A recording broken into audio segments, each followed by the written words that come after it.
ஓம் சுவாமியே சரணமையப்பா. சபரிமலை யாத்திரைக்கு நாங்கள் போகிறோம். ஐயப்பனை காண வேண்டி ஓடி போகிறோம்.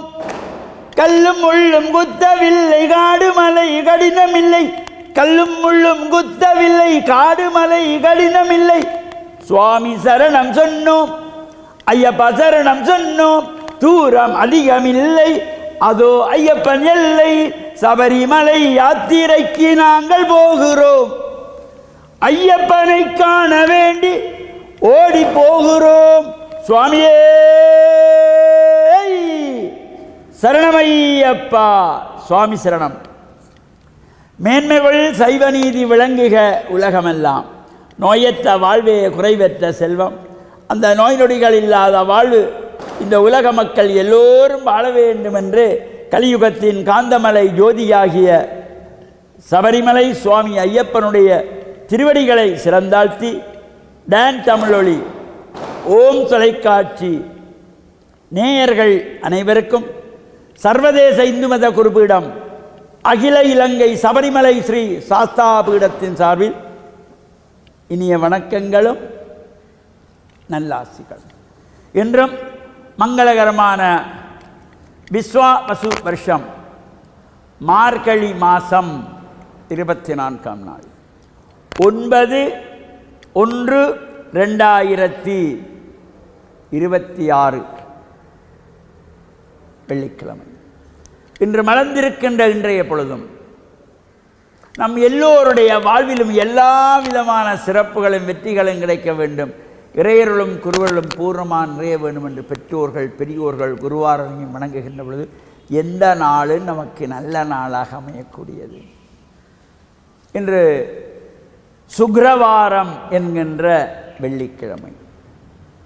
நாமெல்லாம் பொதுவாகவே வெள்ளிக்கிழமையிலே ஆசாரசீலராக அதிகாலையில் எழுந்து ஸ்நான அனுஷ்டானம் முடித்து ஆலயங்களிலே அருகிலே உள்ள ஆலயங்களிலே சென்று கூட்டு பஜனைகள் பிரார்த்தனைகள் சிவபுராணங்களை பாராயணம் செய்வோம். அவ்வாறு நமக்கு ஆலயங்களுக்கு செல்ல முடியாத சூழல்கள் வீட்டிலே சுவாமி அறையிலே மஞ்சள் தண்ணி தெளித்து சாம்பிராணி தூவமிட்டு தீபங்களை ஏற்றி மலர்கள் பறித்து பிரார்த்தனை செய்து சிவபுராணத்தை பாராயணம் செய்கின்ற பொழுது எல்லா சிறப்புகளும் தரக்கூடியது. இந்த சிவபுராணத்தை யாரெல்லாம் வீடுகளிலே தினமும் பாராயணம் செய்கின்றார்களோ அந்த வீட்டிலே கஷ்டம் துன்பம் துயரம் நோய் நொடி எதுவுமே அண்டாதாம். நம்பிக்கையோடு அதை பிரார்த்தனை செய்து பாருங்கள். சிவபுராணத்தை காலையிலும் மாலையிலும் எந்த வீட்டிலே சிவபுராணம் பாராயணம் செய்யப்படுகிறதோ அங்கே துன்பங்களிலிருந்து விடுபடக்கூடிய அந்த அதிர்வு சக்திகள் அந்த வீட்டிலே இல்லத்திலே வந்து சேருமாம். நாங்கள் சிவபுராணத்தை படிக்கணுங்கிறதுக்கு அவசரமாக நம்ம வளக நாந்தாள் வளக இமைப்பொழுது செஞ்சு நீங்கள் பக்கத்தில் இருக்கணும் என்னென்னு புரியாமல் படிக்கிறேன். நமச்சிவாய வாழ்க நாதந்தாள் வாழ்க இமைப்பொழுதும் என் நெஞ்சில் நீங்காதான் தாழ் வாழ்க. இப்படி நிறுத்தி அறுத்து உறுத்து சொல்லுகின்ற பொழுதுதான் அது பலனை அதனுடைய சக்திகள் எல்லாம் இந்த வைப்ரேஷன் ஈர்ப்பு சக்திகள் அந்த அதிர்வுகள் அந்த வீட்டை சுற்றி நின்று காத்து கொள்ளுமாம். எந்த விதமான தீங்குகளும் வராதொன்னு காக்கக்கூடியது இந்த சிவபுராணத்தை நாம் காலையிலும் மாலையிலும் எந்த வீட்டிலே பாராயணம் செய்கின்றார்களோ அங்கு எந்த நோய் நொடியும் இருக்காதாம். தினமும் தான் நமக்கு முடியலையா, வெள்ளிக்கிழமை செவ்வாய்க்கிழமை பௌர்ணமி நாட்கள் ஒரு சிறப்பான நாட்களிலாவது இந்த சிவபுராணத்தை பாராயணம் செய்தால் எல்லா துன்பங்களும் விலகும். மணிவாசக பெருமானே அழகாக சொல்லுவார், இந்த சிவபுராணத்தை ஏன் பாடினேன் என்று. சிந்தை மகிழ சிவபுராணம் தன்னை ஏன் பாடினேன், முந்தை வினை முழுதும் ஓய உரைப்பன் யான்.